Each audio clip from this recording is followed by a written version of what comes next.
Check this out. You're checking out, and this is what's up? This is Big Will Smith. Hey, check this out, man. This is boy Control. Listen around, man. Hi, this is Fofana. What up? This is Lupe Casco. Yo, what up? The boy Wiz Cole. 36 Mafia in the building. This is Kings of Leon. Hi, this is Lionel Richie. Hi, it's Christine Bar. Hey, what's up? What's up? This is I know you got it. This is DJ Call from the Grand. This is Freeze and Chili Peppers. This is Eric Clapton. Let's get that. What's up? This is LL Cool J. Not me. Iniquity TV radio. Unifying broadcasting. Listen. You're listening to Iniquity TV and radio. You are listening to Iniquity TV radio.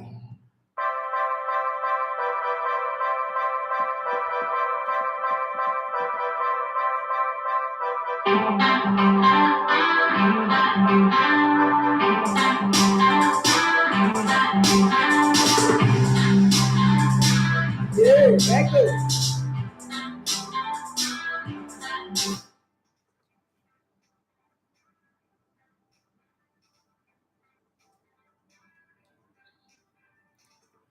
All right, good morning and welcome. Terrible voice, God. I got sore throat, crooked voice. Everything that could go wrong in broadcasting is going wrong with me right now. Yeah, it's the end of the transfer window. Yesterday, I wasn't here for us to talk about it. I was in school. Yeah, it's doing my teacher job, my little community service. Yes, not only people go to prison do community service, okay? Some of us do it because we consider it God's errands, and then it's very important. I take that very serious. What I do at the Kobe, nurturing young people, giving them opportunity, like a fighter's chance. I wouldn't say a second chance, but a fighter's chance, equipping them with the tools to deal with the world that we or that the universe is throwing at them. And they should have a chance, should have a fighter's chance. That's what we do at a Kobe. Precious Omori, you promised to be there yesterday. I didn't see you. Well done, madam. Well done. Okay, so let's set the ground running. Let's do the show. Nothing better to talk about than the transfer window. But let me give you a little bit of a background to this conversation before you jump in.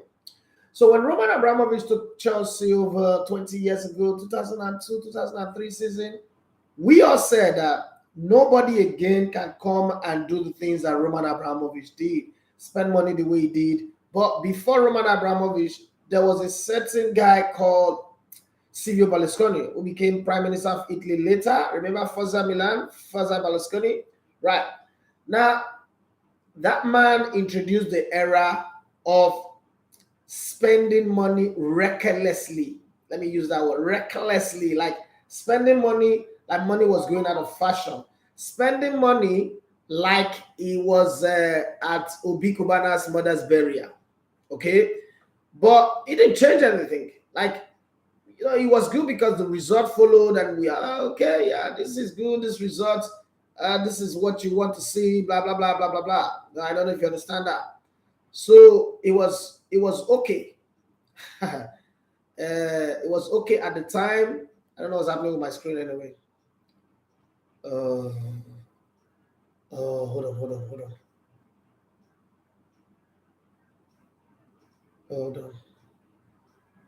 Hold on. Makes sense. Okay, I sorted it out already. It's not going to, it's going to be there like that. Right? So Roman showed up and we all said, oh, Roman Abramovich is spending, he's destroying the market, especially fans of poor clubs like Arsenal. Arsenal is no longer poor anyway. By that time, Arsenal was very poor. We're pricing footballers like a fish. And Manchester United were also flexing muscles because they were buying the 60, 80 million, 30 million players. It was okay. Now Todd Boehly showed up. First off, spent 4.76 billion. Man. Yeah. Say I hate to call other people's money. People should be calling my money like this. I need to get money. Like, I really need to have money. Okay, spent 4.76 billion pounds to buy Chelsea in a government coup. And I remember on this show, a lot of people saying, "Oh, the man doesn't know what he's doing. He doesn't have focus. He's confused." I like, no. One thing that I know there is no billionaire that is stupid. I've always said that. If you like, agree, you like, disagree.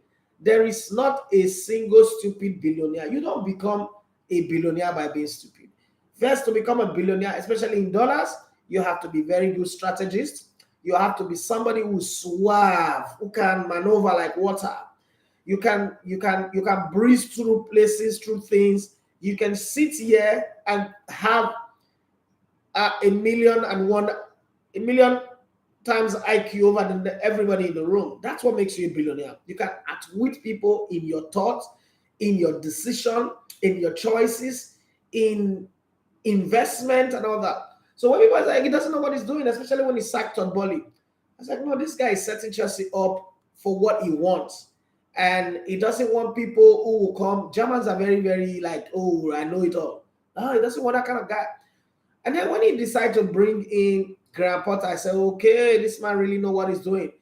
Graham Potter is not a good coach. So Graham Potter cannot and does not have the balls to question the authority of Todd Boehly. Just bring in the players, our coach, yes, sir, yes, sir, yes, sir. Reminds me of a guy, he's dead now, back in the day. His name is Coach KKK. Good coach, but he was a yes man. And it worked for him anyway, okay? But just remind me of that guy. So Graham Potter comes in, take over Chelsea, doing his thing, and some players were signed, Aubameyang, Raheem Sterling, to appease the gods, sign all those players. But instantly, again, the billionaire in him knows that these guys are shit. If I leave this club in the hands of these people, Koulibaly and the rest of them, we're going on relegation. I'm going on a surgical rescue mission. This is the first time in football's history that the team that started the first half of the league for a team is going to be different from the team that started the second half of the league. Look at Chelsea carefully. The starting lineup for Chelsea going forward will be so different. Only a few players, the sprinkle fingertips of the yesterday's players will be there. Some people know that their days are numbered. I don't like the way they handle the Hakim Ziyech deal, but Hakim Ziyech, if he's a professional, he knows that he has to buckle up and play. We knew or we saw in Qatar what Hakim Ziyech can do. So we're not having a conversation around, is he a good player, is he a bad player? No. I know that Chelsea under Graham Potter have a system that makes good players look bad. But it is not with Potter anyway, but Potter just where he was. The players currently playing for Chelsea are still good enough to at least fight for top four. Maybe not good enough. In my head, I think that Chelsea have better players than Arsenal. Arsenal just have a better coach than Chelsea. That this is arguable, but people will come up and argue. Arsenal fans are like, hey, that's what are you saying? I agree. You can also put your opinion there. But I'm just building this conversation as we go. Somewhere along the line, Chelsea now have this bunch of players that I think are more talent, too technical and too talented for a coach like Graham Potter. Again, Brighton and Hove has also proven that Graham Potter was not the magic. It was just a club that had a proper setup that can win. Where was De Zerbi? Where was he before showing up? He's come up and he's beaten Liverpool twice, beaten Arsenal, beating Chelsea, beating everybody. So telling you that club was set up, any Tom, Dick and Harry, any idiot like the old Barcelona can coach that team and they will do well. So it wasn't really the Graham Potter magic that we thought was working. It was just a club that was properly set up. Now, having said that, let's go forward a bit. This new set of players, Mikhailo Mudryk, Enzo, all these guys that they brought in. If you're a Chelsea fan, give me your take. Do you think that Graham Potter, not knowing Graham Potter, and now looking at Brighton and Hove and realizing that it wasn't the Potter magic, it was just a good club that was running. Do you guys think that Graham Potter is still the guy that will lead you guys to the end of the season, or Boehly should just put the final signature on all this spend? No club has spent this much in 2 windows in a very long while. Yeah, over 300 million since he took over. That's some big money. 240, 160, 300, and some fraction. So, what do you think as a Chelsea fan is the missing link now? You think that there are still players that needs to be signed? Do you think that these players that were signed are the perfect fit for every position? And I'm still going to come to Arsenal. I'm still going to go to Man United. Let's leave sports. Sports, this is not a conversation for sports. Sports fans want to go listen to all those other radio stations and talk about our team. Your conversation is not here. This is above your pay grade. Manchester City letting Jack Cancelo go. Have your say. Unfortunately, on YouTube, if you're not subscribed to the channel, you can drop a comment. You can only watch, but you can drop a comment. And it's easy. Just click on the subscribe button. the world will not end for you.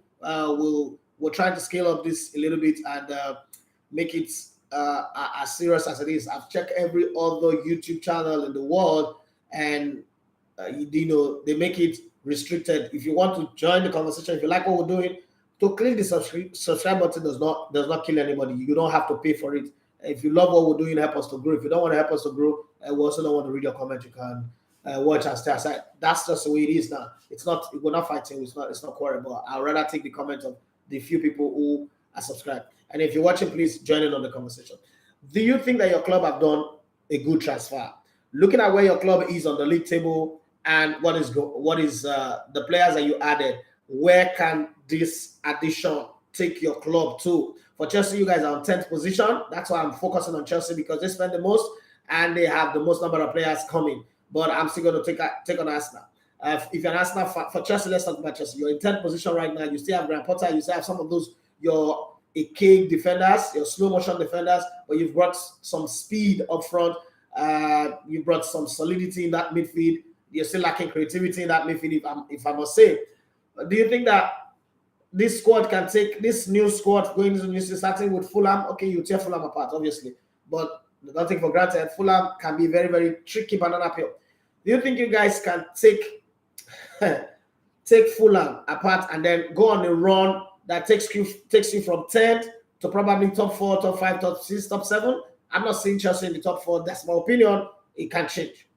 Arsenal fans, 5 points above everybody, above Man City, and at the same time, you have what I call a game in hand. But in football, a game in hand is not 3-point giving. It's something that you will fight for, and that could just be the beginning of your downfall. Okay, but whatever it is, Arsenal are also historically not good at winning a game in hand, just the same way Arsenal is not good at winning Monday Night Football. So let's put it this way: Arsenal is 5 points over Man City. Man City seems like a resurgent team. They're on fire right now, scoring goals and winning matches. And even the difficult one they played in the FA Cup against Arsenal, they also managed to win. The ball strolled into the net of someone you don't expect to score a goal, Nathan Ake. Okay, and also Nathan Ake did a great job by putting what's his name now, Bukayo Saka in the pocket. Like, he shot him down. Nobody's shot Bukayo Saka down like Nathan Ake did in that game. That's a different conversation. So you Arsenal fans, 5 point clear at the top over Man City, 1 game in hand. You brought in 3 signings: Trossard, Jacob Kivo. That name sound like an Isoko name or Agbo name. Kivo, Lakaliki. That's how they say in Agbo. Okay, Washington people, you know what I'm saying. Kivo, Lakaliki. I don't know what it means anyway, but I hear them say that a lot.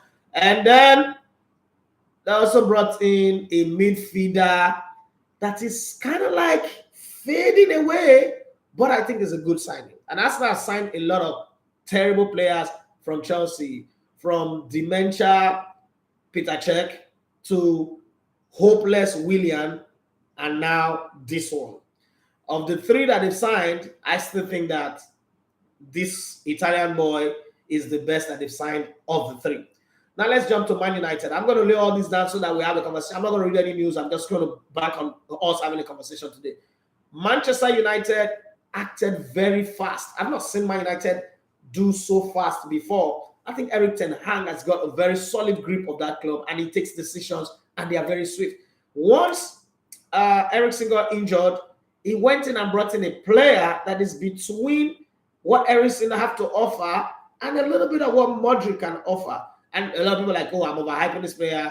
I think Sabitzer, whatever the name is the kind of player that fits into that Manchester United stable. But players have hardly come from Bayern and do well at Manchester United. So I'm going to be a little bit, not in trepidation, but just a little bit cautious on how I rate his performance. German players performing for Manchester United, I don't really have a good history of that, but I'm going to watch. I'm going to watch and see how this goes. But if he clicks the way I think, unfortunately, he's not been playing for Bayern. So people will say a player that doesn't play at Bayern doesn't play well. That's what Paul Massey was saying. And I think I replied him on the Sky Sports Instagram page that doesn't count in football. Players, Diego Forlan wasn't playing at Manchester United. He went to Villarreal and became European Golden Boots winner twice.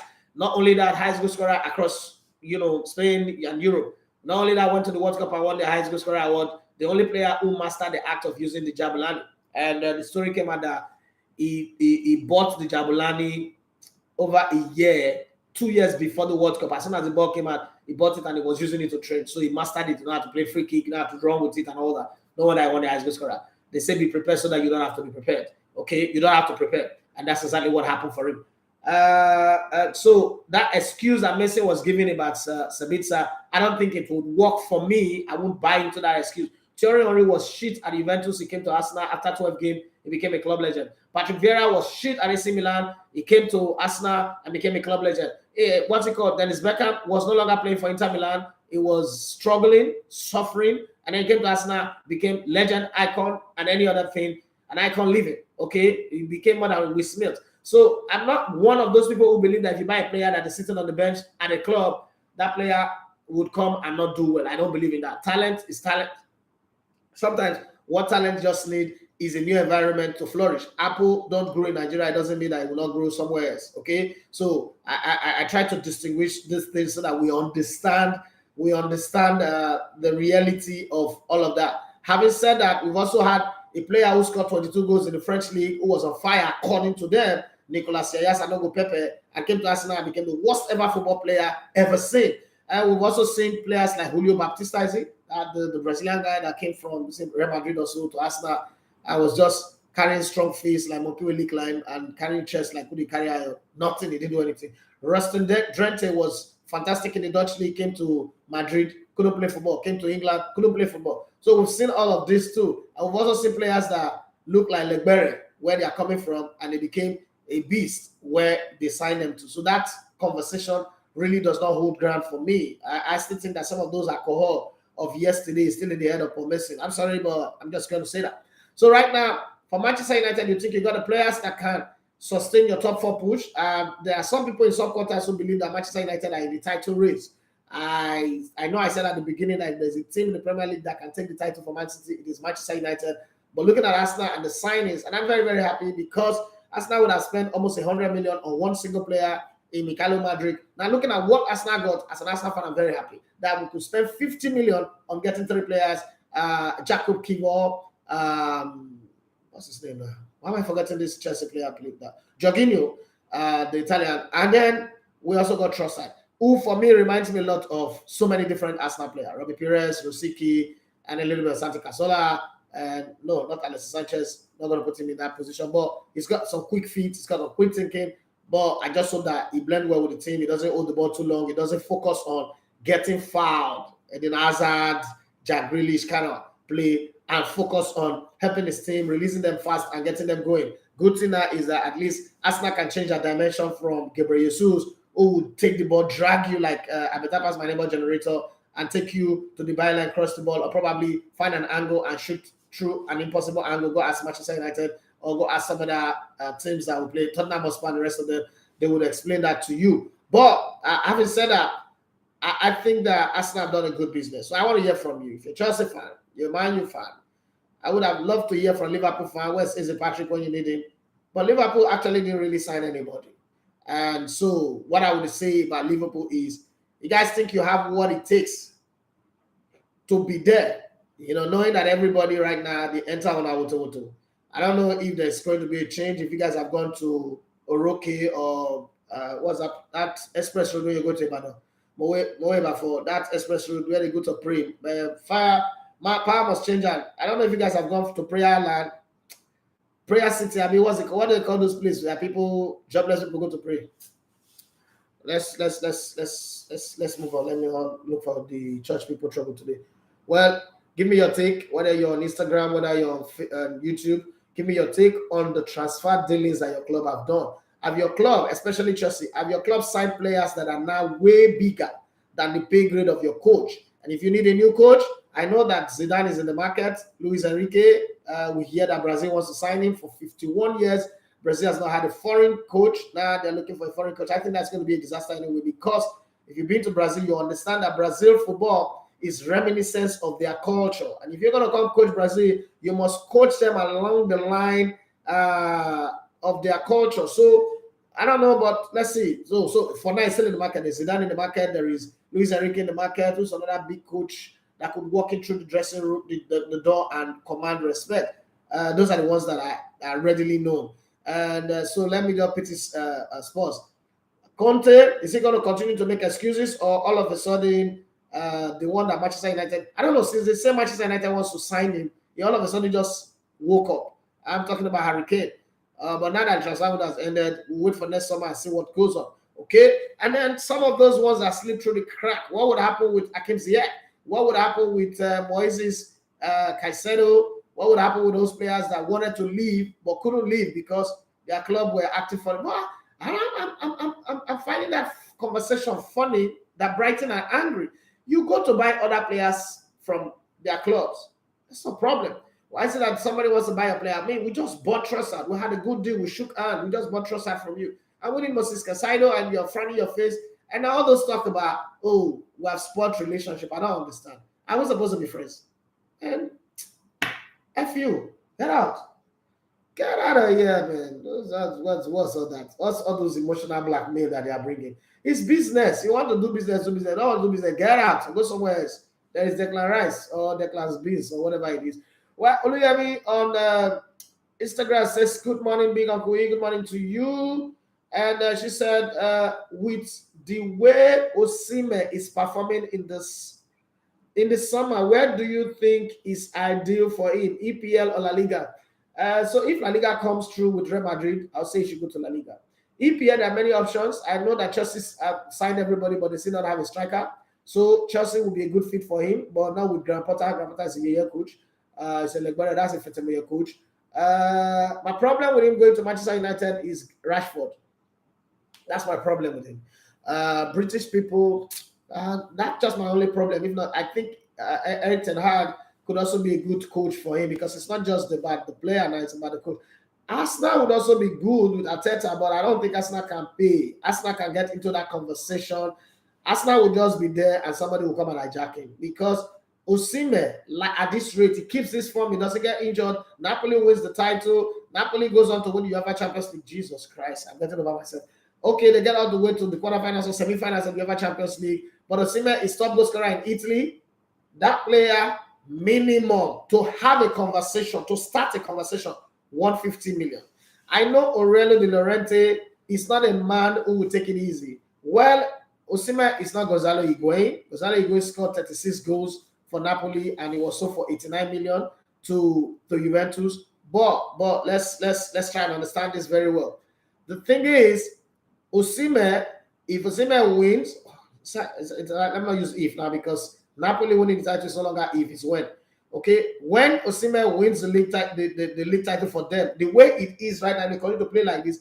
Everybody know that the number one player, the guy who is number 9 on the jersey, but number 1 in the heart of every Napolitanian is Victor Osimhen. They win this title, you could jolly well say that Victor Osimhen won them the title. It's a team effort, but there's one player that stands shoulders and head high above every other person, and that's Victor Osimhen. I know that a lot of people say I hype Victor Osimhen too much, but he's living up to the hype. Until the day he stops living up to the hype, leave me to be his hype man. I hype him that way, no problem.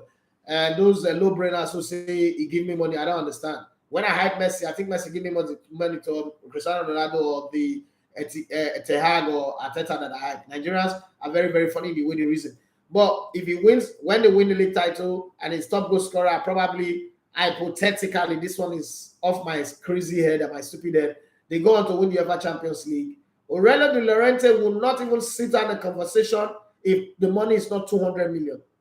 And if the price is at 150, Chelsea, Man U could be in the region to get it. Once the money goes to 200 and the season ends, Madrid does not win the league title, Madrid will look for 2 players to bring in. Odegaard will not cost more than 75 million. They want to bring Odegaard back to their club. There's no buyback clause on the contract, but 75 million Arsenal will be tempted to sell. They want to bring Odegaard back to their club. They also want to get Mbappe. So the domino effect of that is Mbappe leaving Paris Saint-Germain means that Paris Saint-Germain needs a strong signing. And they are one of those clubs that can spend 200 million. So it will come easily. Mbappe goes out of Paris Saint-Germain. The salary, the breathe easy that will come in with the salaries, Osimhen will not go and command that salary. So that's a club that can sign him. I'm just looking at the possible domino effect. Okay, that's a club that can sign him. Barcelona cannot sign Osimhen for 200 million. Real Madrid, on the other hand, might say, okay, we'll get an Mbappe. Let's try and get this guy. Let's put in 180 million. Then it becomes the player deciding, I want to go to this club or I don't want to go to that club. So Osimhen might decide, okay, I like Madrid. I played in the French league before. I might come back there later. And let me go to Madrid. And then after, I go to England. So that's another chance. But with the way Todd Boehly is also spending money and the way he's bullish about it, he could take a private jet, land in Napoli, and tell the owner, say, name your price, and I'm giving you a blank check. Write your price on it and give me the player, let me go. The way Paris Saint-Germain did with Neymar, that can happen. Osimhen does not have a release clause on his contract, but I know that if he ends the season top goal scorer, joint as goal scorer with Atlanta boy, Lookman or whatever, and then they win the league, with like 3 or 4 games to spare, and then they go on to the Champions League. But whatever happened, even if you don't win the Champions League, winning the league after 33 years, that already triggers all of the big numbers, and it starts from 150 million. But then decisions in other clubs can make the money go up to 200 million. How does that happen? Mbappe goes to Real Madrid and Paris Saint-Germain wants him. The conversation starts at 200 million. Mbappe stays at Paris Saint-Germain. Benzema is done, and Madrid wants Osimhen. The conversation starts at 180 million. Chelsea wants him. Chelsea comes into the conversation because if Chelsea ends this season not making the Champions League, there's still going to be some drastic transfer dealings pretty early in the summer, starting from the May, once the season ends. Then Chelsea will start be trigger happy. Newcastle also would want to spend money. They've really not spent money. And if they fall off the top 4, as I think it can happen, they would also say, okay, you know what? We have stayed loyal to the small boys. It is time to change a little bit. Now, let's bring the big guns and start firing. Currently, Osimhen is one of the big guns, not even Lewandowski currently. And Lewandowski is scoring goals, but Lewandowski is now a yesterday player. So that would happen. Manchester United, I have said it before and I'm still going to say it again. Once they let Cristiano Ronaldo go, they became triple threats to anybody. Manchester United is that team to be feared because they have a good coach.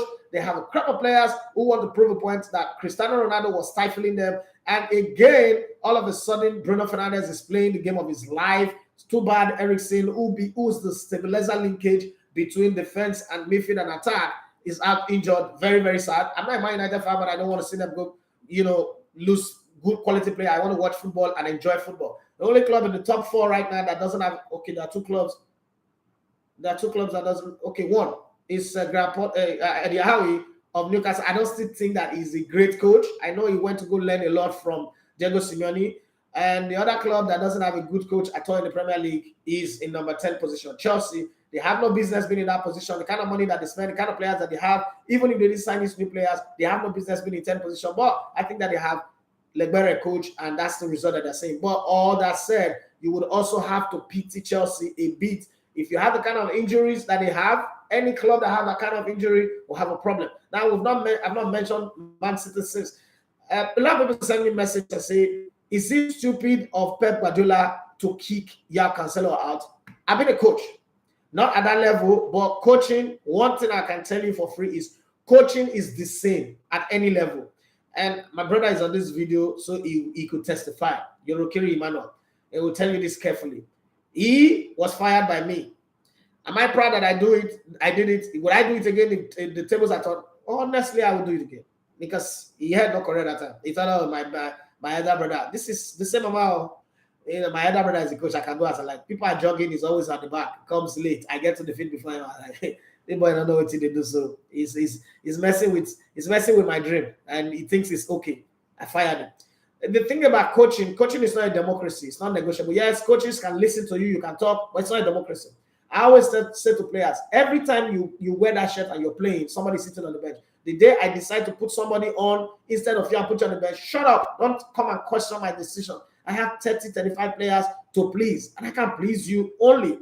Nobody asked King Solomon how many times he sleep with one woman. King Solomon have 1,000 of them, and he decide where he wants to go. And that's what coaching is about. It's not a democracy. It's a serious autocracy. The coach is law. The day the coach position become negotiable with the players, then players' power come in. That's what happened in Chelsea over a long period of time. You can have that. If you want to be a successful coach, your players must fear you, not respect you. Nobody respect. Go and look for respect among your loved ones. Your players must fear you, must have this thing in them that makes them that this guy can kick anybody out. That's why I love Arteta. What he did with Ozil, his former teammate, what he did with Aubameyang, that idiot. That's what coaching is all about. If you don't have the guts to do that, you don't have the balls, the cojones to do that, you're not fit to be a coach. And I think I like what he's done. Now, you guys, if you know me, you know that I love João Cancelo. He's in my FPA team. I've not even removed him. Yeah, right? I love the guy. But listen, loving you is not enough. You got to be good. And if you're not responsible, you don't respect the team, the order of the team, man, F you. Get out of this thing. You don't belong here. And people fans should understand that. If you can't understand that, they get out. Then I also hear this talk about Arsenal fans saying that Edu cannot do the big deals because he didn't get Mikhailo Modric in. He didn't get which other player he tried to get that he didn't get in. And everybody, Rafinha, he didn't get Rafinha in. Listen, there is nobody that can get all the players that they go for. What you should like about Edu is previously under Arsene Wenger, Arsenal is going for Mikhailo Modric. They didn't get him. They will not get anybody in again. Maybe on transfer deadline day, they'll go and get Sylvester. They'll go and get some shitty players. But listen, they got Trossard. Is Trossard equal to Modric? That is arguable because Trossard is a proven player. He has a track record in the Premier League. Modric doesn't have any record yet. And if you're going to bank on that shit, that nonsense they did with Shakhtar Donetsk, you know how many players that have played very well with Shakhtar Donetsk and finally didn't do anything well? It's going to come and prove himself. Is he a good player? Absolutely yes. Would I love to have him at Arsenal? Absolutely yes. But I've always insisted that at that money, he's not worth it. He's not worth it. And half of the money meant to spend on Mikhailo Modric, Arsenal signed 3 quality players. Yeah, Jakub Kiwior can play as a centre-back, can play as a left-back, can also play as a DM. Jorginho, I don't know what Jorginho needs to do to prove to anybody that he's a good player. Let's start with the fact that he's won the Euros with Italy, he's won the Champions League, he's won the Europa Cup, he's won the Premier League, he's won everything. What else again does he need to prove? If any other club apart from Arsenal was signing Jorginho, people will go ballistic and excited. But Arsenal is signing him and they say it's Chelsea's shit, it's Chelsea leftover. Really? But Aubameyang signed for Chelsea, it's not Arsenal's shit or Arsenal's leftover. Well done, I agree to that. When I always have been talk, so I agree to that. You can have to say that in pidgin English. Well, let me move on and read some of that stories, messages that have come in on Instagram. YouTube people, I'm loving you guys. I'm coming. They say if I put subscribers only, people will not comment. I don't know what they do with. I talk for a living. I tell people every day. I can talk for 1 hour, 2 hours, 5 hours. So it's not about reading messages. It's about knowing that I enjoy what I do. Leo, the first Leo said, boss, buongiorno, my brother. Yeah, I'm going to take care of that little Ebenezer in Italy. That's the best transfer of this window. And I'm happy. I feel very excited that, we played our own role in the journey of that boy. And we're looking at him like in the next 5 or 6 or 7 seasons. It's 18 now. 7th season will be 25. That boy should be worth over 100 and 150 million if he keep growing based on his talent. Okay, if he doesn't get carried away with the money that comes in and everything.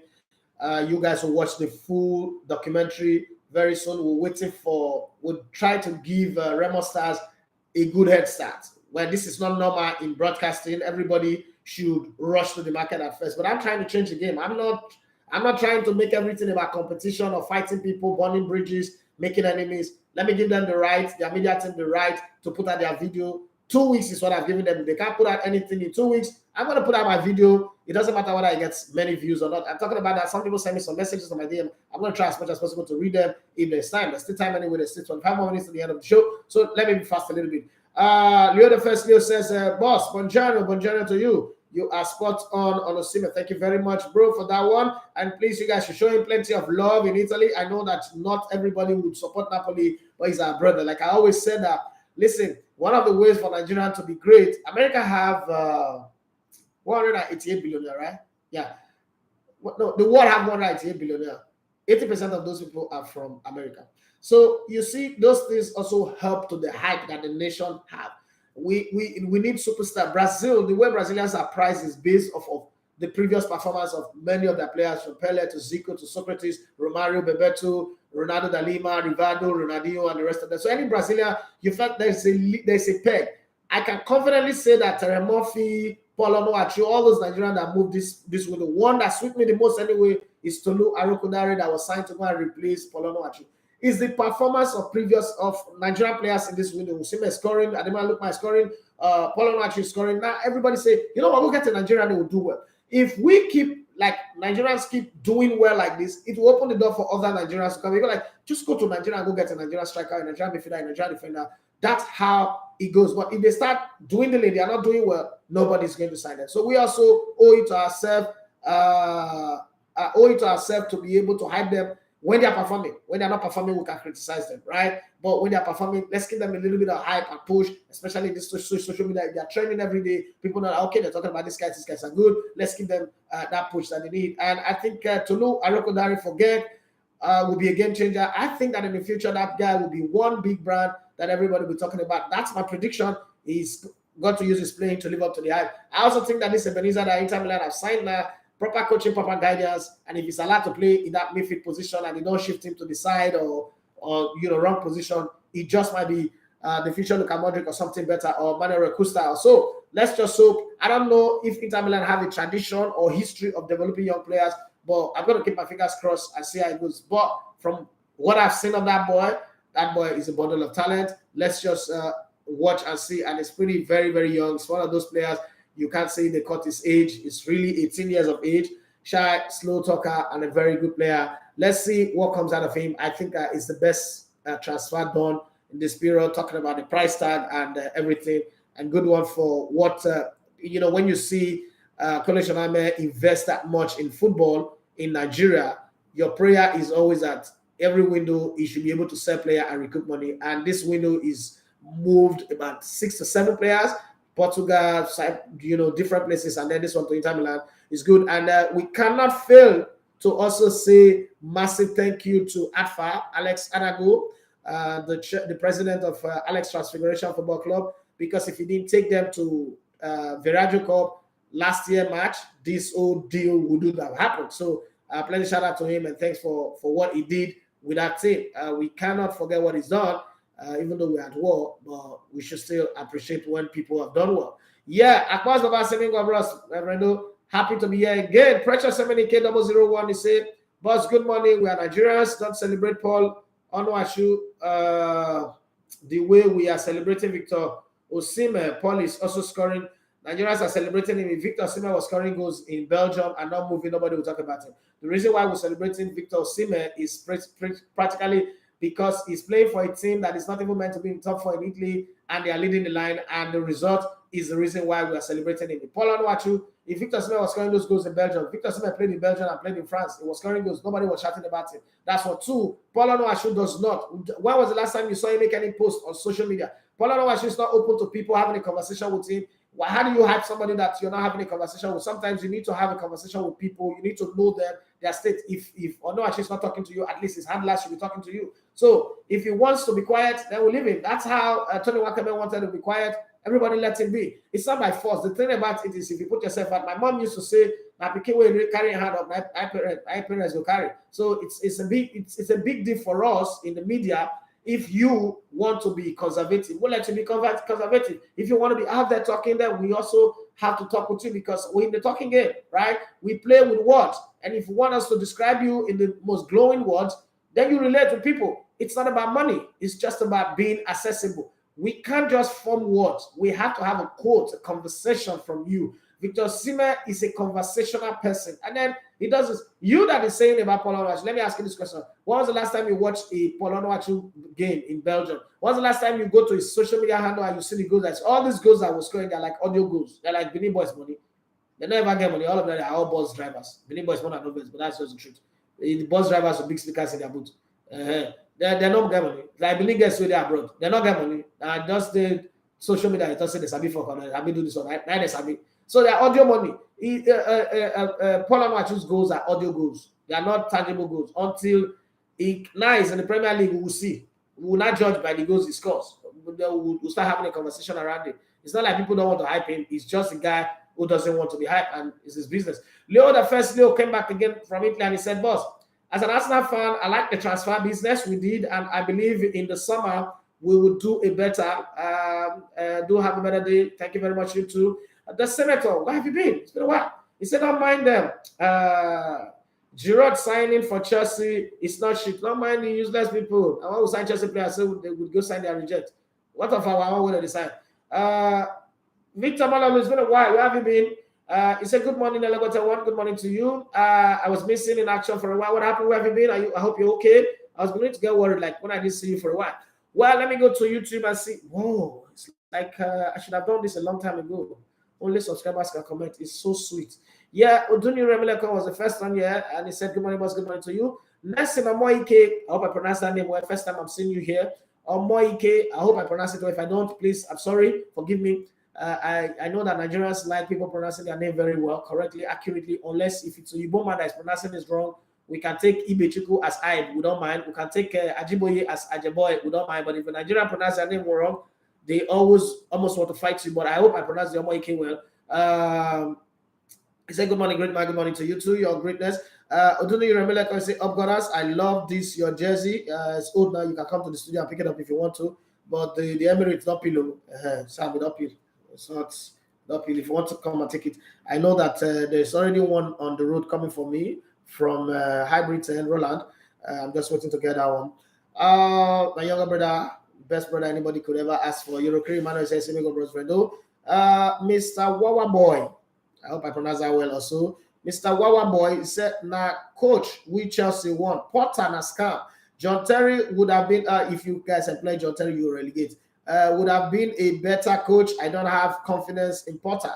I like your honesty, but John Terry would relegate you guys. John Terry, it would just take you guys down. Listen, one thing you don't need is you don't need a club legend becoming your coach. There's always a problem because he cannot coach the team. He would always be telling them in the dressing room, in my days, you know what we did for this club. And players, no footballers like that. Footballers hate that to the very bone marrow.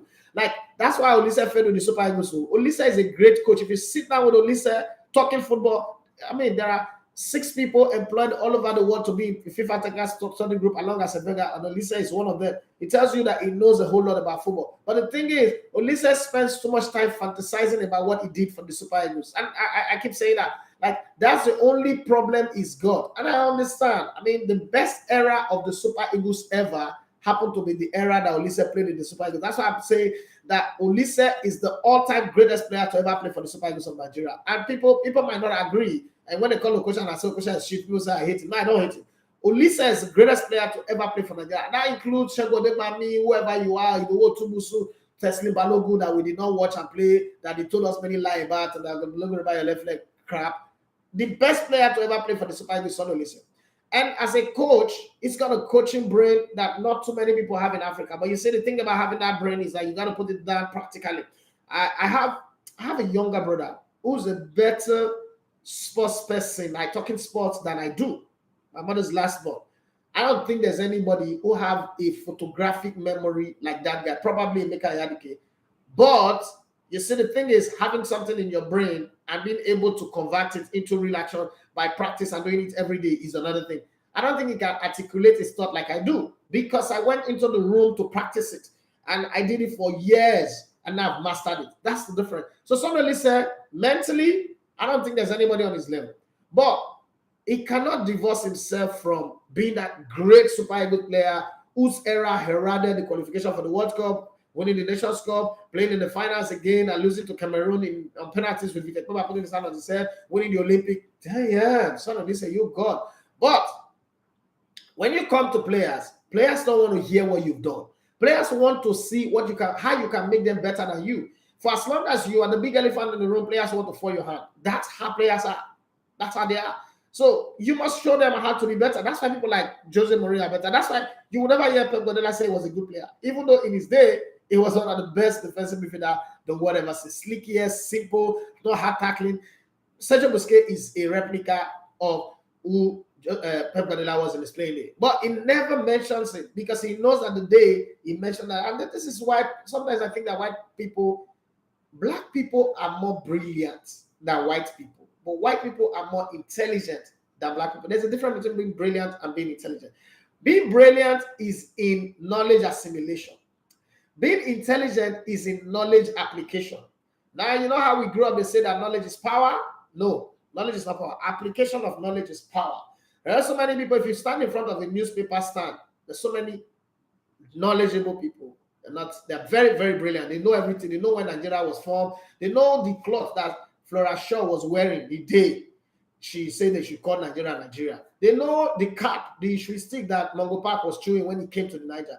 But they don't get sense. They can't apply it anywhere. Look at Nigeria. Let me give you a very typical example.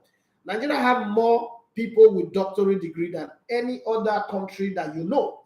But the only thing we invent scientifically is penis enlargement and vaginal tightening cream. That's all. And bleaching cream. Of all the science, all the thing, all the go abroad, Nigeria is the first person to do neurosurgery. Nigeria is the first person to do heart transplant. Nigeria is the first person to do this one. When it comes to this country, now let those three things I do. Bleaching cream for Isha and Benin boys, and articulate. I think about the fake culture. And then what's it called? Penis enlargement. I don't know where would the enlarge and they go. And I don't understand. We won't go use our fight war for Ukraine. I don't know. And vaginal tight. And then you know the problem with me and that thing that they always say they sell is the people when they buy the most now, guess they never marry. Wait till open your vagina where you want tighten now. You never marry, wait till open up. You never born. Wait till open up. Wait till you dey tight. You wear one enlarged bola. Now that thing, how does that increase our GDP? But hey, that's who we are. If you ever lived in Port Harcourt, again, another science, how to like every time I go to Port Harcourt, I always think, wait to Port Harcourt. It's Port Harcourt, Sodom and Gomorrah. There is not a junction you go to that now selling medicine for worm, hookworm, tapeworm, all the worm at Port Harcourt today. Beyond that, staphylococcus, gonococcus, behind the sell for Port Harcourt. Port Harcourt people, they use Adu now. They use Adu now. Now only people will get virus, and it makes sense for Port Harcourt. We know they say, oh, we've invented new drone, we've invented new this one, we've invented a car, we're not going to use fuel, we're not going to use battery, we're not going to use electricity. You know, with that on our side. Then some people just go to university to just get title, doctor, so, and they're not going to fit mix two medicine together to get solution to problem. Man, let's move away from that one. So let's come back to this. So I don't think John Terry is a solution for Chelsea. Chelsea needs the players that they have right now. First of all, they need a cosmopolitan coach. By that I mean a coach that can think, speak multiple language, not just in the speaking of the language, but in the understanding of the different people. So let me explain that to you. Arteta speaks French, Spanish, English, and one of the Portuguese. When he walks into that dressing room, he understands that a Brazilian player have a different mentality and mindset to a typical English player and a typical Spanish player or French player, just like that. So the understanding and the relationship is different. Even though he speaks one language to everybody, in relating with them, he relates with them differently. Let me give you a good example. If you work in Nigeria, like for instance, you work with Hausa people, the way you relate with an Hausa person is going to be different the way you relate with an Igbo person or the way you relate with a Warri person. If you don't know Warri people at all, you have like 4 of them in your company, you would think that every day they are fighting because their voice is very loud, they are very over the top. Yes, that's who we are. Now you have to have an understanding before you can work with them. If you don't have an understanding, the way they greet would put you off. Now, if you come from Warri and you see the way Yoruba people greet, it will put you off. What's with the lying down? But it's their way. You have to have an understanding to respect it. Let me give you a very typical cultural shock that I got when I came to Lagos. So I grew up in a house where Eba have a different plate, soup have a different plate. Now, remember, draw soup and vomit. Now, there's a thin line separating them. I'm just giving you culture shock in a football team. And then I came and I saw somebody put amala in a plate, press it, put bagiri, put sewedu, put soup inside. Jesus Christ, God forbid. How do I eat that? Like, just saying it alone, I don't believe it. I went to Shita and I saw that for the first time. I don't believe it. Like, I started running away from, I don't want to go to any eatery in Lagos. For like 2 years, I couldn't. But then I realized that I'm the one that is being stupid here. I'm expecting everybody to be like, worry. I have to learn. Now you travel far and wide. You should learn to understand this shit, right? And then I learned it. Even though I don't eat like that, I have to understand it. So when you put a John Terry in this dressing room, it's like when they brought AVB. And then he came, I was telling them, I went unbeaten in Portugal, I won the UEFA Cup, I am the next Jose Mourinho. These players that worship and adore Jose Mourinho, it's like, go to Tech Christ Embassy, church members say, Pastor Chris is a liar when he thought say 5G and COVID are the same. You're going to make enemies. So that's exactly what happens in that situation. So you need to understand that John Terry is a championship level coach. He should go and coach there, prove himself and do well. Or go and do attachment outside of England and do attachment in Germany or in Spain and then come back. Like Hediawi went for 3 years to go and understand, go and do a Moshe, boy, for, what does Igbo people call it? That's boy thing. There's a word that they use. Go and do it with a proven coach and then come back. Ateta did it with Pep Guardiola. So that respect will be there. The anointing of Elijah will be on the Elisha, and then he will not build his own double portion of the anointing, if you understand what I'm saying. Right? Let's go further down. Duni Remeleko says the Cancelo move was a surprise one for me. I thought Pep would manage him till summer at least, but Cancelo threatens to leave. I'm surprised better player just go this kind time for Pep. Good for us, Sharp. All right. Now, this is why you should not be afraid of City, because Pep has been sending the signals to us who were not noticing. Ask yourself, why was Rico Lewis playing all this while? Yeah. Confusion in the enemy's camp. He said, you're okay, man. I said, Potter to the end of the season, then Luis Enrique, because I know Zidane now wants the PSG job. Yes, because the French national team job is off the table. Yeah, that's my key brother giving it as it is. Ebuka Akabogu says, I don't need to learn that name. I think my friend used to be Akabogu, so I know.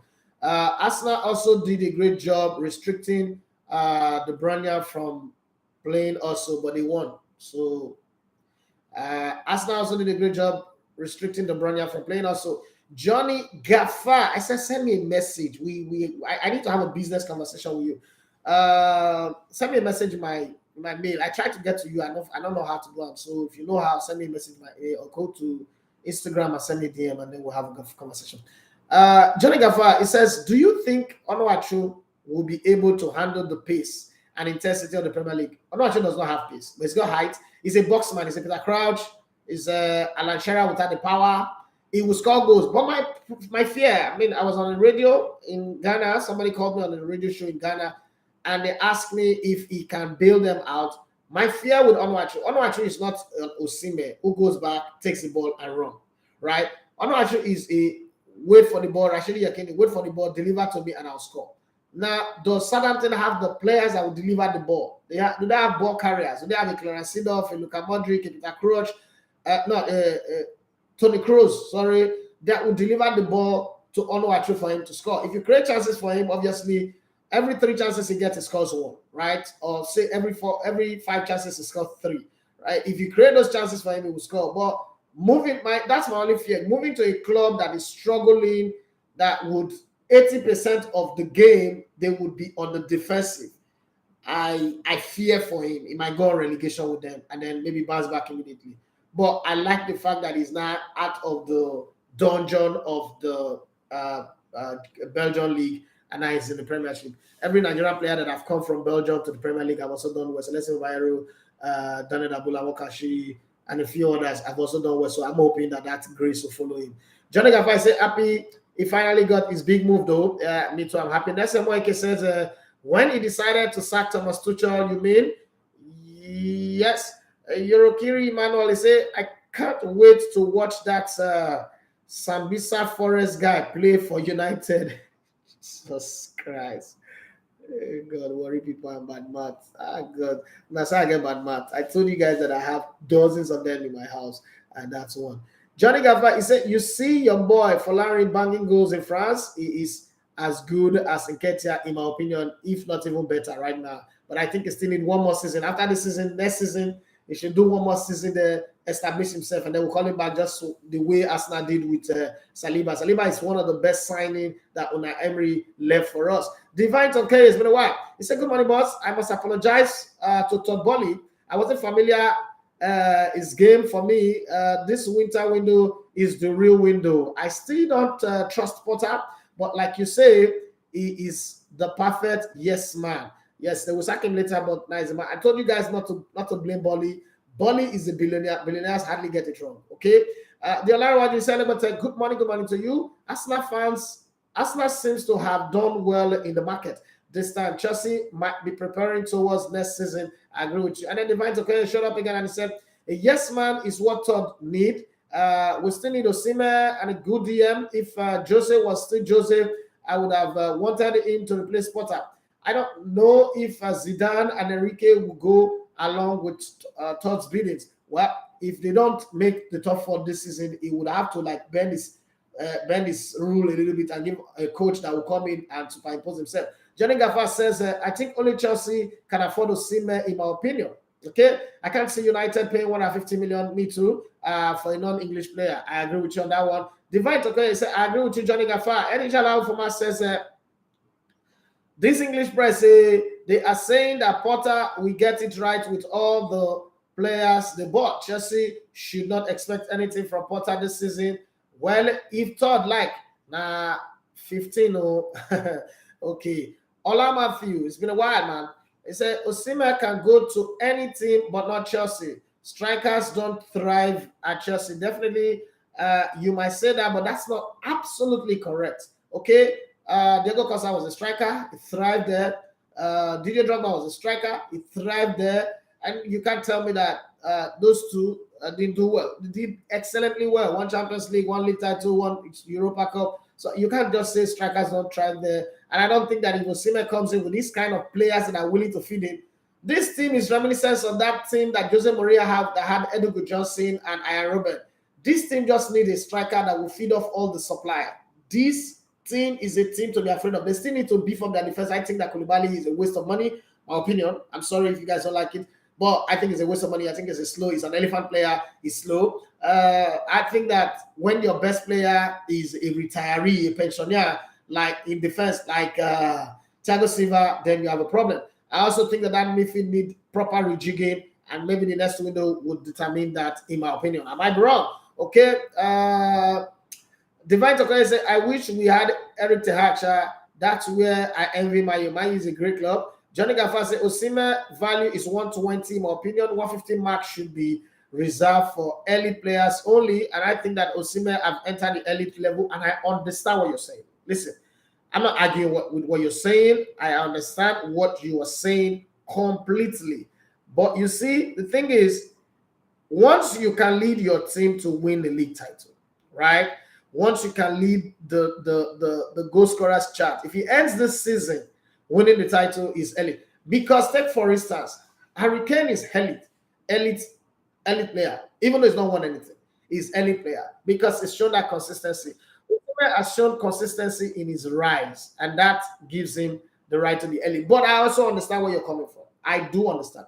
But if you can pay almost 90 million for Mikhailo Modric, that guy is not even near elite. It's not proving anything. Forget saying that Chelsea buyers, so Chelsea fans will want to, they are very loud, want to defend it and justify it. Man, that guy is shit. If you can pay 100 million for Jack Grealish, we're not going to make Bisalo United first 11. Shit. Osimhen is fighting the fight of his life, and that's what Shevchenko was. Shevchenko won the highest goal scorer for the very first time with 19 goals. Remember, is it 19 or so? And as good as Marco van Basten, who's an elite player, first time he won the highest goal scorer in Italy. Sorry, was 19 goals. So a league that allows you to score many goals. So agree that Gonzalo scored 36, and a few other players changed that. But it's always been 24, 25. That's the average. And it does look like Osimhen is on course to that one. So let's see how it goes anyway. But even if they buy for 120, that's also a very, as far as I'm concerned, that's also a very good one. But let's relax. Mario Nathaniel said, Johnny Gaffar, why are you saying Osimhen is not an elite player? Yorokiri Emmanuel said, oh, Johnny Gaffar, you don't buy trouble. He said, Johnny Gaffar, please define elite because Osimhen stats says otherwise. And this allow for my say, Johnny, Osimhen is an elite player.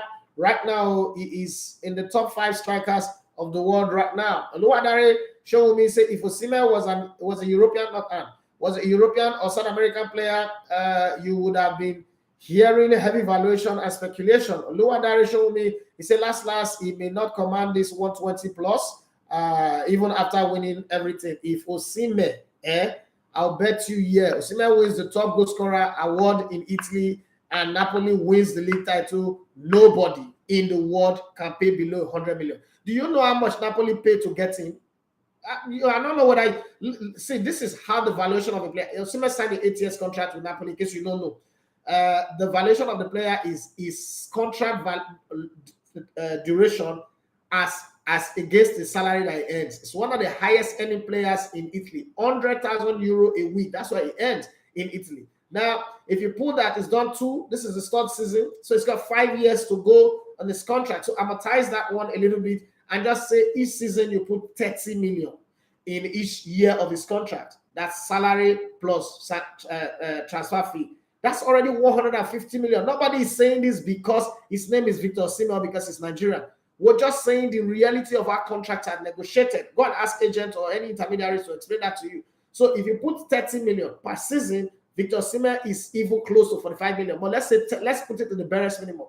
30 million per season. That's 150 million right there on the clock. Manchester United in this transfer window actually wanted to sign Victor Osimhen before they went for Wargers. But the thing was that they could not, as at this season, this window that just ended 2 days ago, Victor Osimhen is 105 million.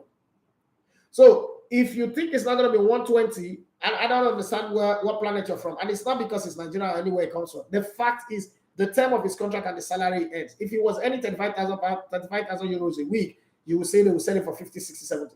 But this guy was bought for 80 million. And then Aurelio De Laurentiis have the right to his image. That's why you don't see him do any endorsement. So the right to his own image is 50 million. The player's contract, what is remaining on his contract is 150 million. That's 200 million.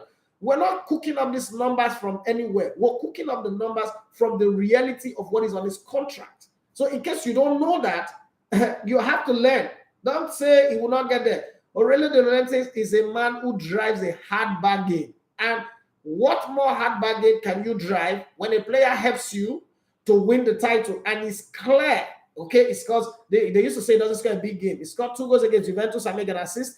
He's been there. And the fact that they lost the title last season, they clearly stated that the reason they lost the title was because Osimhen got injured. Because if you look at it, they lost the title by 6 points. And if Osimhen was there for the 12 games that he didn't play, they would get that 6 points. So they would have won the title last season. They didn't win it. Now, he stayed fit. He's missed 6 games this season, but he stayed fit in crucial games, and see where they are. They are 5 points. They are 13 points off the chasing pack, Inter Milan, who spent 2 times more than they've spent in the last 5 seasons, right? So if you put all that together, don't tell me it's not going to make 120. The transfer market right now is crazy, and it's going to be a lot more crazy. I hope that this explanation puts your conversation show me to rest. I think he said, I always enjoy your special analysis. Keep flying high, big boss. Thank you very much from Iyangbe. Okay, guy, what's up? How you doing? How's your wife and everybody? Rumor Isaiah Peace. I still coming to deflect your vehicle tire anyway. He said, bros, is it possible to have an intentional guide as a country to these young players, especially Ebenezer and others? I don't understand what you say. Can you explain it? All I see is just baby grammar, but I don't understand what you. Can you send another message to explain it? European reminder said, with what we are seeing in the market right now, at the Lorenzo factor, the Laurentiis factor, Osimhen will not go for anything less than 150 million. I agree with you. Johnny Gaffer, you're right. The only video I see of Onuachi online was yesterday in trending on Twitter for scoring the worst hat-trick ever. Good. So sometimes people say we don't have that. You cannot say, you know how they say they say Chelsea play weak team to the final. You can only play who's in your front. This person fought weak fighters. You can only fight who's in your front. You can only hype what you see. Should I go and hype a player that I've not seen his goals? And then people look at me like, I'm not the old school. The old school Nigerian journalists are the ones that would tell you that Amokachi has scored a hat-trick when he didn't even play a match. I'm not going to do that, right? I'm going to hype the one that I can see. The one I turn on my TV, I watch him eyes, and I tweet or I say what I saw. My opinion is based on what I saw, not what I copy and paste from somebody's page or somebody give me money. I say, help me promote this player. And I get that every time. I get this player that's playing in Estonia. I said, bros, if I not watch the player, I'm not going to talk about him.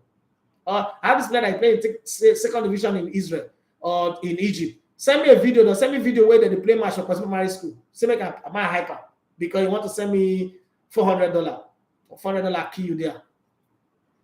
They know themselves that they watch the video now. European man says special mention, Bendel Insurance. Man, those guys are doing some great things. 5 on the bounce now. I can't remember the last time a club won 5 on the bounce. So, and they played more games on the road away from home than home. And for those people who say that you don't win away from home, a club that just gained promotion is doing it. And they're not like, oh, one club that is owned by anybody who's in the NFF or IMCU, just for the record. These players are pure passion driven, and they are just getting results in places where even the pitch is terrible, but they are getting results. Yeah, I mean, that might say big on Kui. I feel Arsenal has done a good job at the transfer market with that billionaire spending. No, put it that way. Stan Kroenke is a billionaire, so Stan Kroenke is even richer than Todd Boehly. So I don't want this modest conversation. Arsenal owner right now is the richest club owner in world football. So let's not put that billionaire. The thing is, he's got 9 franchises. Okay, so he's obviously spending more money in sports than any other person, but he he shares it amongst everybody so that he finds a balance. I'm adding extra 30 minutes to the show today. Okay, because I wasn't here yesterday.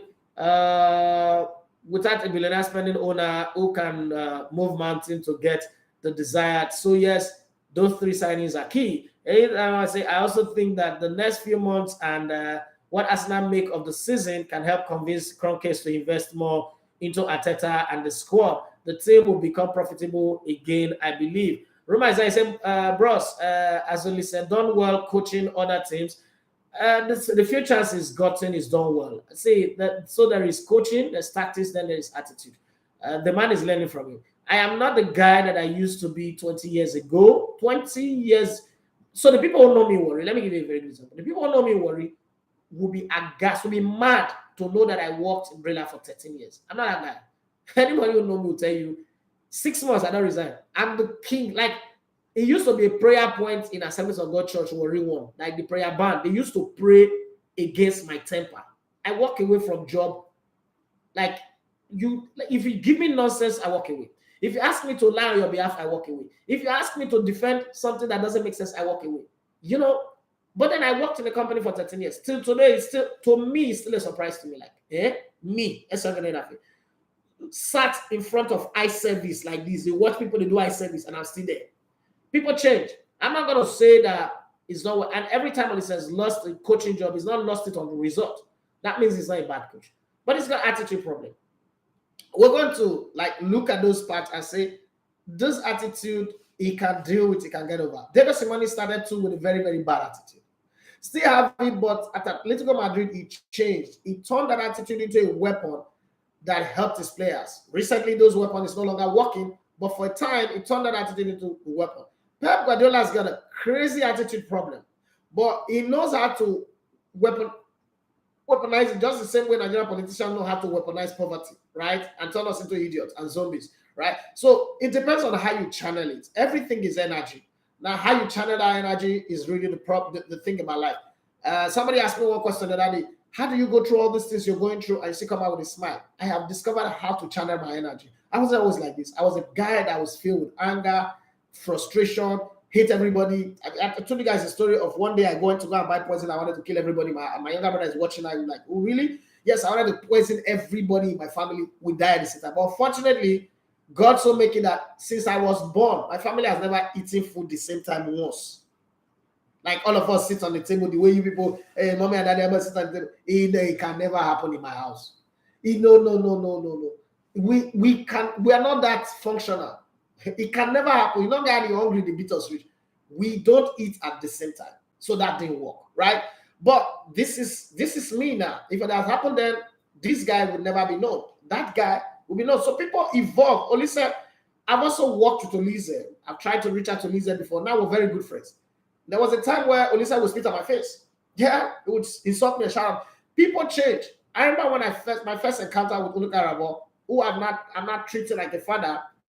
We were at war. We fought so much so that he was ready to institute a court case against me.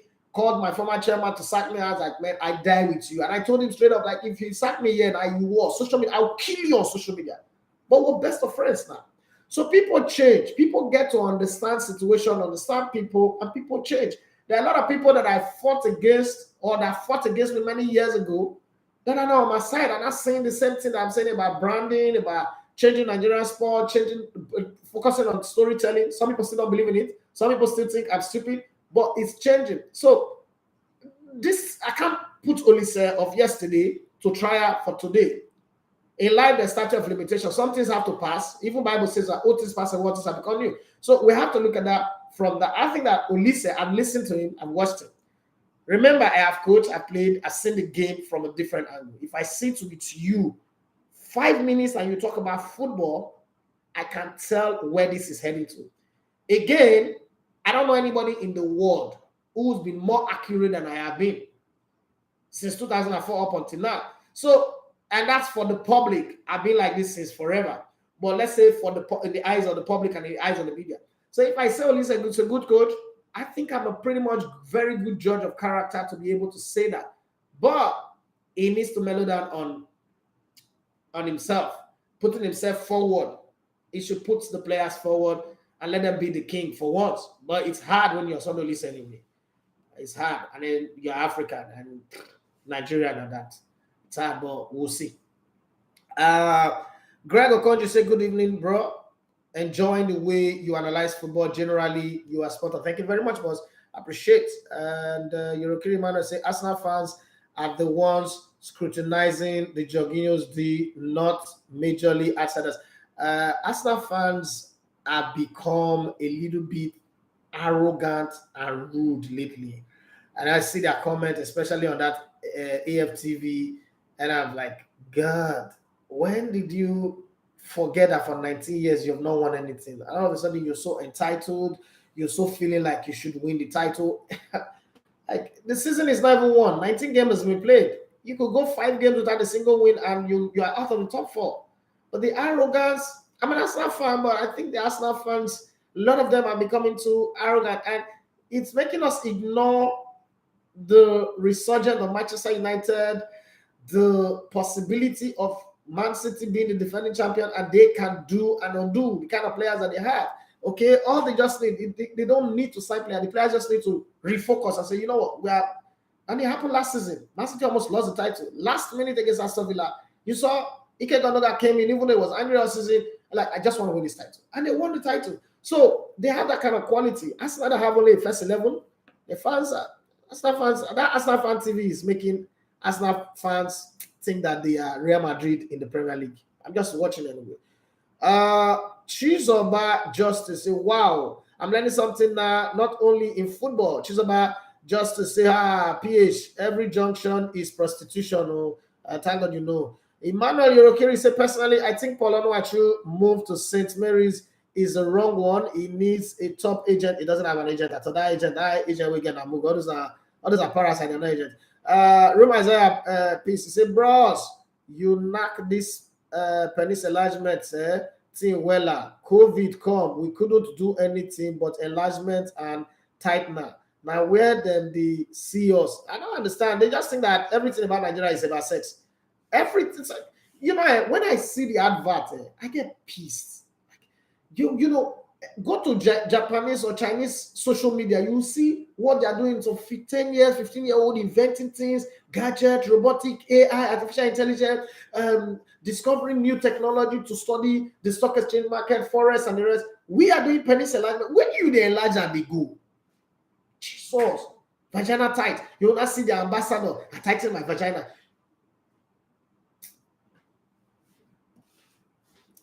Let's talk about. Let me not go there. You're okay, man. I say you've been talking all your life, even when there was nothing attached to it, like getting paid. Keeping on, bro. One love, bro. Thank you very much. Chiefs about just to say you are now going spiritual. Very good. Have there ever been a time I'm not spiritual? You just don't know me. If you know me, I've been a children pastor for a very long time.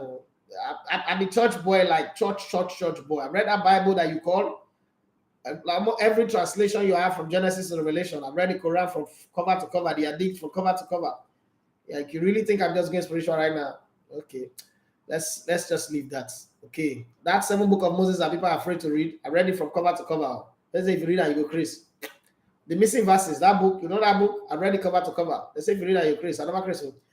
Yemi, then I might say I think Zidane can be the ideal manager for the Chelsea team, but Boehly should give Zidane however much he wants and see him to do wonders with those guys. I think Zidane will be good for the team. I think so. That's my opinion. I might be wrong.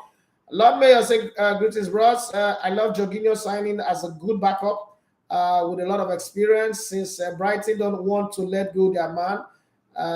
Nice eye test from Arteta. I like that. Hello, direction with me. He's clapping his hand there. Chizabat Joshua says, Justice says, God will always put you on top. I really enjoy your analysis. Very well. Keep it up. Thank you very much. Reminds I say, what I am asking is if Nigeria can keep an eye on these players and guide them properly and not leave them to chance. So Nigeria, all the other players that have done well, it's not their country that guides them. See, there's come the time, it's a job. It's a professional job. And you've chosen that this is what you want to do. Your job is, first of all, you have the right management around you. And I think that Kalidou Koulibaly, the way he does his players, he doesn't just sell them and leave them. He understands the business. When you have a billionaire backing you, you hardly go wrong unless you're an idiot. And I think that the way they've gathered this boy, groomed him, taken him through the process to where they've done, and the kind of coaches, so one of the best young coaches that we have in Nigeria, Coach Olamide, is the guy that coached him. I think that he's gone through proper training. And like I tell people every day that the reason I don't smoke and drink is not because I'm born again or I'm a Christian. It's because of the kind of mother they raised me. There are certain values that they put in you. Nobody, no peer pressure, no influence can change it. If these values that have been put in him, like when you see Taiwan Wani, you know that, okay, this is one was properly groomed. And it's the hard work of Sheyo Lofinjana, Bankole, and the rest of the guys at Imperial. There are certain values that they put in you, they will stay. So I don't know if it's going to go off, but I think it's already properly gathered. The foundation is good. It will grow with it. That's my thought. Now, what is next is for him to see himself, because sometimes, again, another problem with the grooming that we get in Africa is there's too much emphasis in humility. Nothing I hate like that word. It's the most abused word, most bastardized word in Africa, in the Nigerian context especially. Humility makes people, so that's why I like Victor Osimhen. And that's why I talk about him. Victor Osimhen and humility are not on the same track. He's humble when you meet him, but he doesn't try to give you this idea of I am humble, I'm a milk. No. I'm a sheep. Good. Lion will shop you. Like, he's a beast and he stays that way.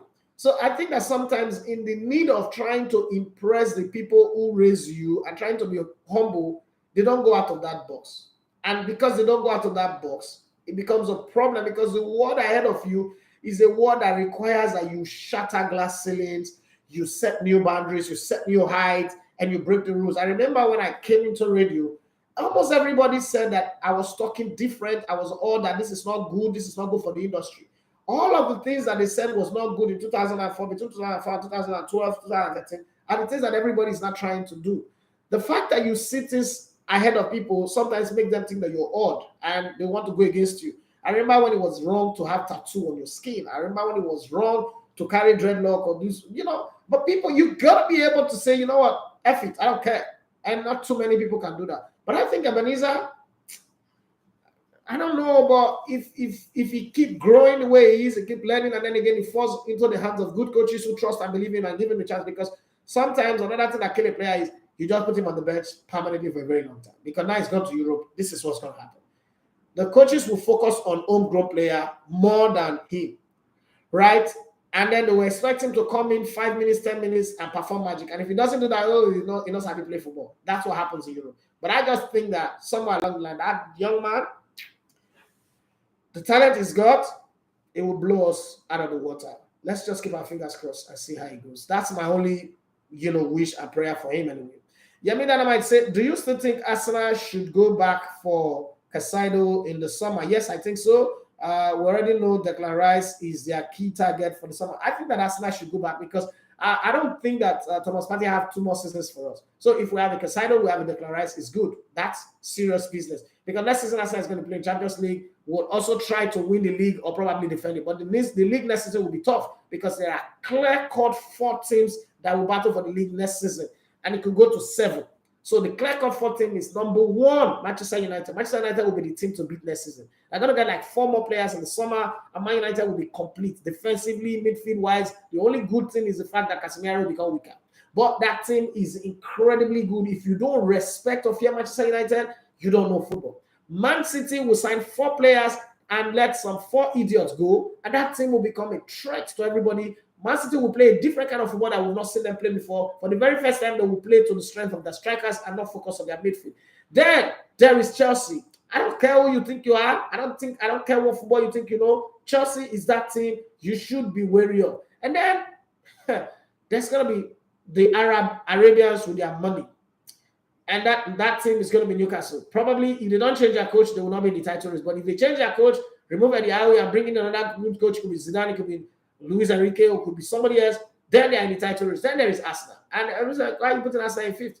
In this order, the only team that Arsenal could be better than is Newcastle. The other ones, in reality, squad strength and depth, they are Arsenal is not in their league.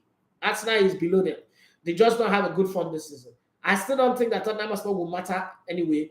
And I don't like the way Newcastle and Liverpool are doing their business unless they show me a hand in the summer that's different from this nonsense that they just shown this window. I think that Liverpool fans would enjoy some good years out of the top 4. But for those 5 teams, they are the ones that will win the title. They'll slug it out so much so well, beat other teams, and then it comes down to the battle, the Manchester Derby, the London Derby, the South and West Derby. All those games will become the South and North, Derby. That becomes a real problem. And then how you battle against all those small teams, Brighton, Fulham, and the rest of them will not be solid this season. Some of their best players will be taken away from them. That system and structure that works for them will not be there anymore. This is not me being a voodoo priest, but I'm just saying. But Tottenham Hotspur, anybody that think of Tottenham Hotspur should stop supporting them. That club is shit. It's a shit on the Premier League. They'll be worse. I think that Harry Kane will be taken away from them, and they will not know who to sign. They will go and sign 4 strikers with that money, and all 4 will be like Lucas Moura. Will shine one day and go 10 games without playing well. Son Heung-min, who went to go and do military training for 1 year and is behaving like he's now an imperialist, a general, will realize that he not really how to play football and just lock it for himself. Well, let's see how that goes. Chizoba Joshua say, God will always put you on top. I really enjoy your analysis. Very well. Keep it up. Thank you very much. I think I passed there. Okay. Amzad Abiola Abdullah say, bro, the drink water now to catch breath. Well done, sir. Thank you very much. I appreciate that. Alpha Baye, he said, good morning, bros. Good morning to you. I have also noticed Arsenal fans are getting too cocky. Yeah, I hope. Yeah, they don't get to regret it. I think Arsenal fans are becoming too arrogant, and they watch too much of AFTV. And listen, AFTV is the channel to watch if you're on YouTube. They're doing a great job. They're fantastic. They've raised the bar. And then there is also a channel on YouTube called United Stand. Those guys are incredible. I'm hoping that one day I can do what they're doing. But I think that the arrogance, there are a lot of people in that channel, especially the AFTV channel, that are very arrogant. They don't know anything about football. The other day they said that Bukayo Saka is the best player in the Premier League. Wait a minute. Again, they said it's the best. I'm like, okay, are we pretending that Haaland is not playing in this Premier League? The guy who doesn't run has scored this number of goals. He's not playing in the Premier League. 4 hat-trick already. Cristiano Ronaldo in all of his Imperial Majesty scored only 3 hat-trick in the Premier League. Are you crazy? But hey, that's when you're an Arsenal fan, and you know when you stay up to 40 years before you have sex, you think that sex is the greatest thing that ever happened in life. And I kind of understand Arsenal fans. I mean, it's been 19 years since Arsenal have a run at the title, so I can understand. You know how Liverpool fans were when they won the title. They thought that the trumpet should sound the next day and everyone should go to heaven. And when we're heaven, we'll just be talking about only the title that Liverpool won. I can understand that. I really can't understand the Arsenal fans' stupidity right now. But let's just relax a little bit and see how it goes. Gwendolyn Marcos, my boo.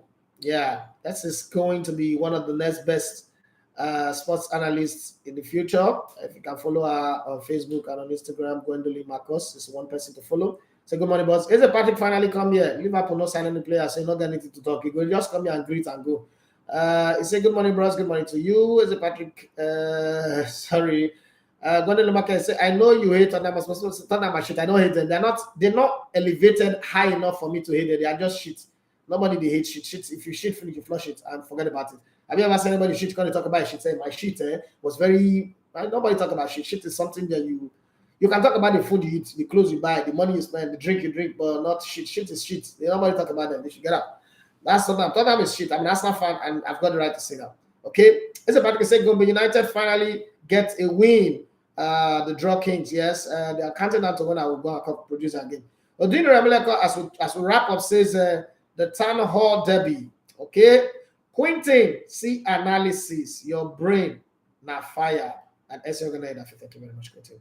Asa Patrick say, yeah, I know that feeling. 30 years without the title, then winning it surely makes you arrogant. I know I make on suffer that arrogance. Pride goes before the fall. Now me talking, I saw the writer of the Bible.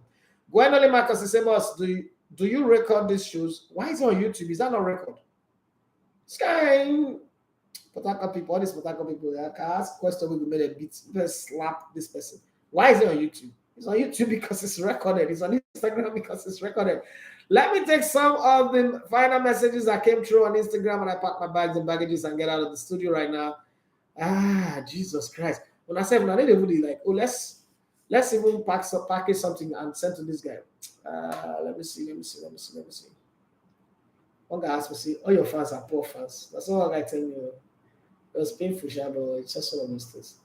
Victor Malalu says, no, that's not where I stopped. I know where I stopped. I stopped at Victor Malalu, but let's go to the next one. So he will say, not just send us at all. Oh, no. I'm struggling here now. I'm really struggling to get the last one that I took before. Okay, bro. It's work. Oh, that's Victor Malali. And then we get to Sami Boy 014. He said, when you said club legends don't turn out good, is Pep and Arteta exception to that rule? I'm talking of English players. In other parts, they turn out good. You've seen Conte, you've seen Carlo Ancelotti. In England, name one club legend that have turned out to be good coach. He said not just the beginning of this season that everybody was saying that Steven Gerrard is the person that will replace Klopp. He's jobless now. And jobless youth now. They work for Motor Park now. Agbero. They collect Owo Sherman now. John Terry is the next coach. Wayne Rooney is the next coach of Manchester United. Una sabi talk pikin wey dey learn how to ride bicycle na say make go ride trailer. Oh Jesus Christ. Una get mind. Talk anyhow. These English fans talk anyhow. Like people will say they miss Gogoro with Igbogi drink. Jazua one, he said, boss, what do you think about the Jorginho signing? I've said everything I need to say about him. He's a good backup. He's better than El Neni. He's better than Simbi Lokonga. He's a backup that can hold his own anytime. First off, he's won more title than everybody in the Arsenal team put together. He's got more experience, both at national level and at club level. I don't know what Arsenal fans want, but I think it's a great signing. For me, I would take Jorginho ahead of Casado if we are pushing for the title. Just that alone. Remember that it's the signing of Gabriel Jesus and Zinchenko that changed the mentality in that dressing room. And Zinchenko even came out and said it, that when he told them that they were pushing, they should stop thinking of top four and chase the title, everybody was laughing at him. Okay, it's not me, it's not my word. That's the conversation that they had in the dressing room. Daily Man, I said Osimhen is very valuable at the moment, so there's no way he's below 120 million. Okay. King Olu Femi says, I wish Arsenal can sign Osimhen. It's worth over 150. And you put that price tag, you think Arsenal will pay. Okay, now be waiting. Cars 347, he said, I hope you will hype our own players when they move to Europe. And you're supposed to know that. If I'm involved in a player, but they go perform first. So that say be my player, let me say I call you hype with that substance. Saviki say Arsenal fans' attitude is like when a man is poor, is humble, let him get rich, you will see an arrogant attitude in him. Coming from a Chelsea fan, I feel like slapping you right now, but you're my senior, so I just respect you. Coming from a Chelsea fan, you rude, arrogant, recalcitrant idiots. If I slap you, Victor. If I slap you. Saviki say at Assemblies of God. Okay, I'm Assemblies of God. I'm the Assemblies of God product too.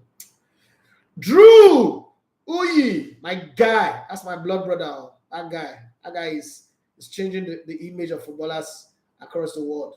Daily Man, I say mistaking humility for timidity. A lot that's a Nigerian way. I service, they say I service and humility. Where I used to work, they say I service is loyalty. I'm like, man, boss go come back. You don't close your shift, don't end. You sit down for office for another 6-8 hours because the boss there. No, I'm going home. I have children to take care of. I have time, things to do with my time. And jobless people, they do all those things because the chairman they come, they make I stay office. For what now? Who the hell are you? We sign for my contract in 4 hours. I give 4 hours is done. I'm out of your business premises. I have no business there. If anything spoil when I did another, call me. Go to my house. That's why I'm paying over $1 million for my house to make it comfortable so I can go there and rest. The limit I say, you don't reach the top being timid. Nobody gets to the top being timid. I agree with you on that one completely. Completely. Who not agree? No. Not even there on the journey of going to the top at all. I hear Joseph, he says, greetings, bro. Greetings to you. Oyina says, I still feel Arsenal need a striker in the mood of Osimhen for next season. A goal poacher, yes, but can Arsenal pay? Not be to be in the mood, not to pay. I think that Rafael Leao will be good if Arsenal can sign him. He's got a backup team that can play well for him and put him in the mood. Talking about Agbero, I hear say Soldier, they pack them from Motor Park to another Motor Park. Fulani about to teach Emiloku the same lesson they taught his ancestors. I pray it happens. So Vicky is laughing. Okay, let me read the final messages from YouTube, and we pack our bags and baggages and go out of this place. Gwendolyn Boss, do you record this show? Yeah, I do. Liverpool. Feet and 12. Let me laugh like that guy in Ghana. Oh God, Eze Patrick. I can't believe that you're the one saying this. Eze Patrick, how are the mighty falling so fast? You don't lose faith like that. That's why I love my Arsenal fans. I mean, give them the right. They get the right to brag. Arsenal fans are loyal to the core. Like if you date an Arsenal fan, you not get heartbreak. Just now when you did brag, say Liverpool will win quadruple last season. You know the same. I going to life. You're okay, man. Say, well done, bro. The Lord is your muscle. Respect. Thank you very much, bro. Eze Patrick say, all your fans are poor fans. Damn, God, I beg you. I saw they tell me, now I'm talking about. I saw somebody tell me. So your fans can't even do. Nobody say your fans can't even do good for me for you. Yeah, bragging. I said, okay, sorry, no verse. No, that may cause the problem. It's my fault. I was bragging about my fans, like I have the best fans in the world, blah, blah, blah, blah, blah. And then they hit me with that one from the side in a WhatsApp group. I'm still looking at them, sharp. Quentin, he said, bros, I beg, where does your passion for Nigerian football league come from? Like, what really fuels that passion for the MPFL? This question, okay, I'm coming. Let me read the other two messages and I'll answer you. Addition of I say, Zidane from Madrid youth team went on to assistant coach and then the top 3 Champions League. Pep and all English legend and all English coaches are specialists in relegation. Say, if you see Urubu person, we not get one month. Just know see not be Urubu person, adopted child, but he never know see the adopted child.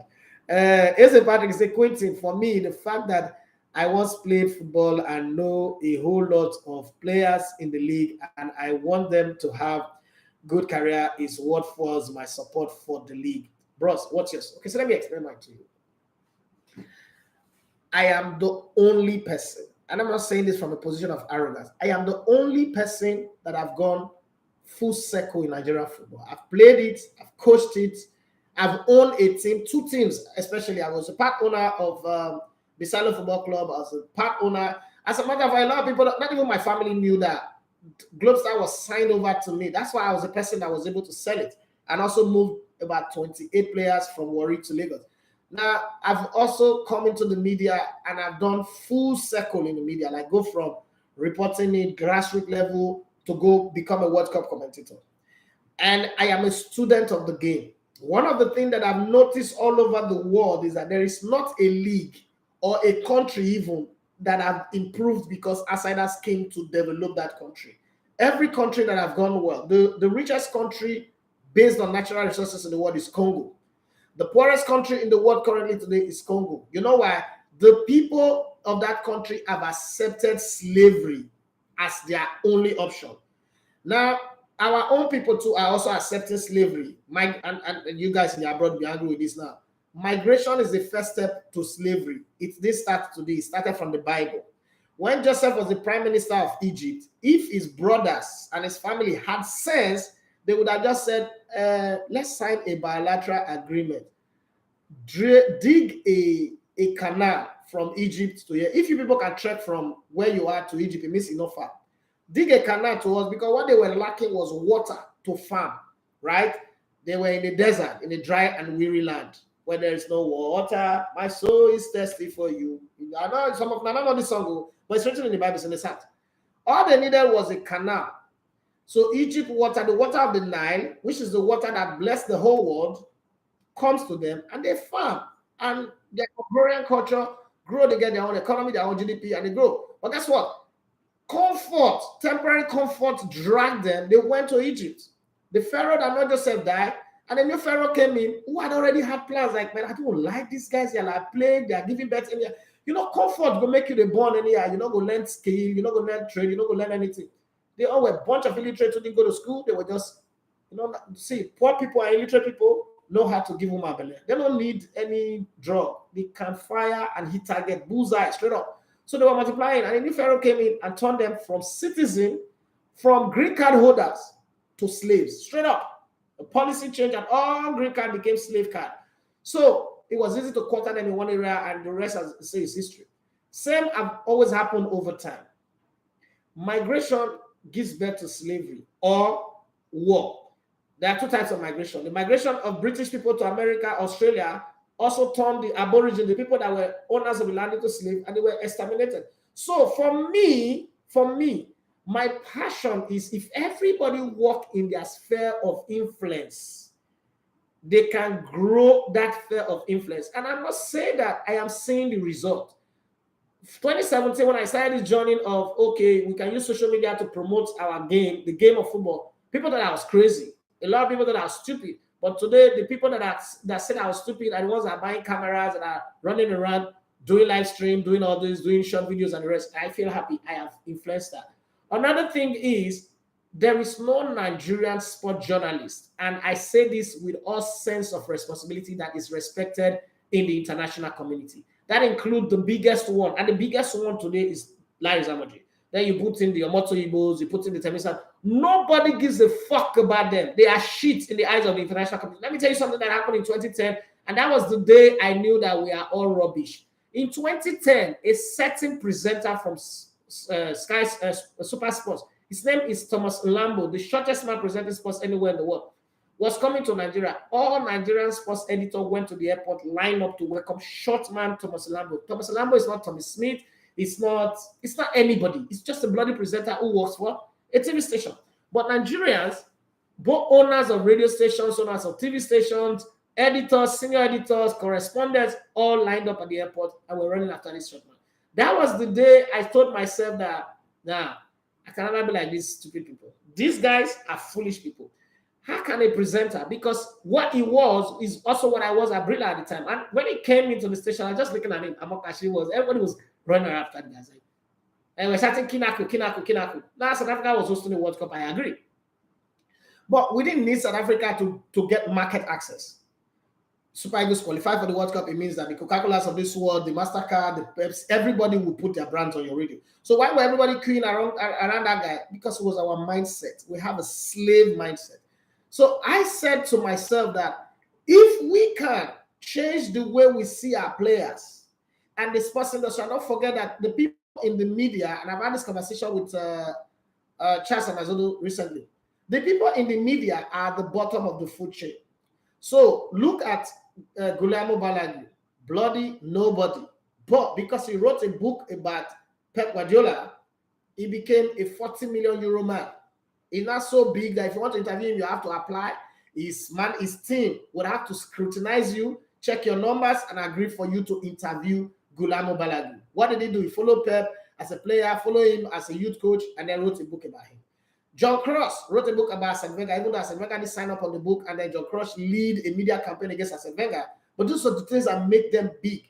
We don't have that. There is not a journalist in Nigeria that can say, I have a book about Clement Vesta or Bonfrey Joe, Philippe Trousset. We created an industry that always pull people that, oh, the person is there, he didn't grant me one interview, let me destroy him. The person is there, he didn't give us money to travel with the team, let's destroy it. So my passion is, I want to first of all demystify that myth that a sport journalist must beg footballers or administrators. I also want to demystify that myth that Nigerians cannot create content that meets international standard. That's my passion, that's my desire.